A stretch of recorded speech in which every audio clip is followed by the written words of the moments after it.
आणि यानंतर आपण थेट जाऊयात रोहित पवार हे विकास लवांडे यांना भेटण्यासाठी पोहोचलेले आहेत। विकास लवांडे यांना पोलिसांनी ताब्यात घेतलेलं होतं।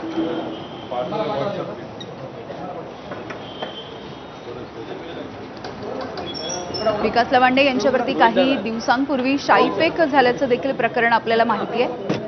विकास लवांडे यांच्या वक्तव्याच्या विरोधात एका महिलेनं फिर्याद दाखल केलेली होती आणि त्याच्या चौकशीसाठी विकास लवांडे यांना पोलिसांनी ताब्यात घेतलेलं आहे।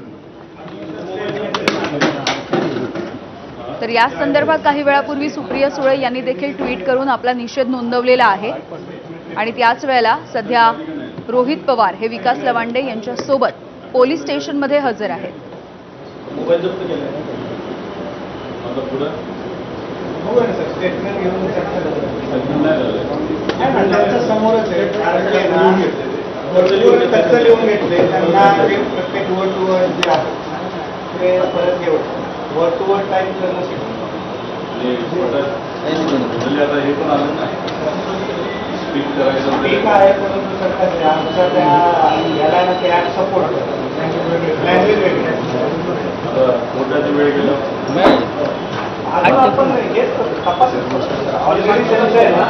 कोर्टामध्ये जे आहे ते आर्ग्युमेंट 3 वाजता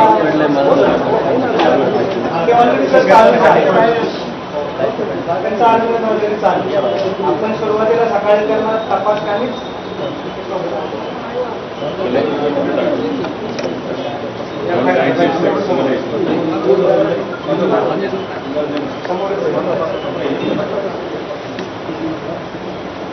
मिकी घई आमचे प्रतिनिधी आपल्याला याविषयी माहिती देत आहेत। मिकी, विकास लवांडेंनी वारंवार आरोप केलेला होता की आपल्यावरती जीवघेणा हल्ला होऊ शकतो, आपल्या जीविताला धोका आहे। दुसरीकडे विकास लवांडे यांच्या विरोधात जी फिर्याद दाखल करण्यात आली त्याची चौकशी सध्या पोलीस स्थानकामध्ये सुरू आहे। अगदी जर आपण बघितलं तर विकास लवांडेंनी काही दिवसांपूर्वी वारकरी संप्रदायावर चिथावणीखोर वक्तव्य केलेलं होतं। युट्यूबवर काही व्हिडिओ फोटोज सुद्धा या ठिकाणी अपलोड केलेले होते। त्यामुळे वारकरी संप्रदाय मोठ्या प्रमाणात नाराज झालेलं होतं आणि त्याचाच आक्षेप घेत एका महिलेने पुण्यातील वाघोली पोलीस स्टेशनमध्ये विकास लवांडे यांच्या विरोधात गुन्हा दाखल केलेला होता। या गुन्ह्यामध्ये जर आपण बघितलं तर विकास लवांडेंनी कोर्टात धाव घेऊन जामिनासाठी अर्ज देखील केलेला होता, मात्र त्यावेळी त्यांचा जामीन अर्ज फेटाळण्यात आलेला होता। आणि आज जर आपण बघितलं तर वाघोली पोलिसांनी विकास लवांडेंना ताब्यात घेतलेला आहे। या ठिकाणी त्यांना डिटेन करण्यात आलेलं आहे आणि पोलीस स्टेशनमध्ये आणून त्यांचा पुढची कारवाई या ठिकाणी केली जाते। त्याचवेळी जर आपण पोलीस स्टेशनमध्ये बघितलं तर मोठ्या प्रमाणात पोलीस बंदोबस्त लावण्यात आलेला आहे, कारण आमदार रोहित पवार काही कार्यकर्त्यांसोबत या ठिकाणी दाखल झालेले आहेत, ज्या ठिकाणी विकास लवांडेंचा जबाब नोंदवला जातोय, पुढची कारवाई केली जाते।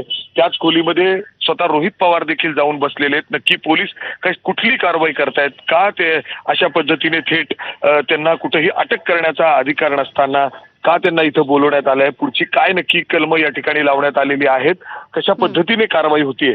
जर आपण बघितलं तर विकास लवांडेंनी जे युट्यूबवर व्हिडिओ अपलोड केलेला होता, अर्थातच त्याच्यामध्ये जे वारकरी संप्रदाय आहे त्यांच्या विरोधातला होता, काही संतांच्या विरोधातला होता, जे भजन कीर्तनकार आहेत त्यांच्या देखील विरोधातला तो व्हिडिओ होता आणि त्यामुळेच अशा पद्धतीने एक वेगळं वातावरण तयार झालेलं होतं आणि त्यांच्या विरोधात त्या संदर्भात तक्रार होती।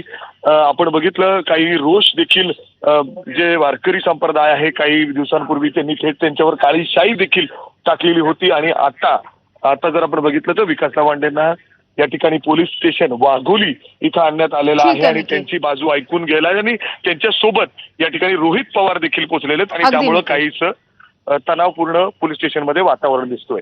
अगदी मिकी, धन्यवाद माहितीसाठी। तर या बातमीकडे आपलं लक्ष राहील। तुर्तास एक छोटासा ब्रेक, बघत रहा एबीपी माझा।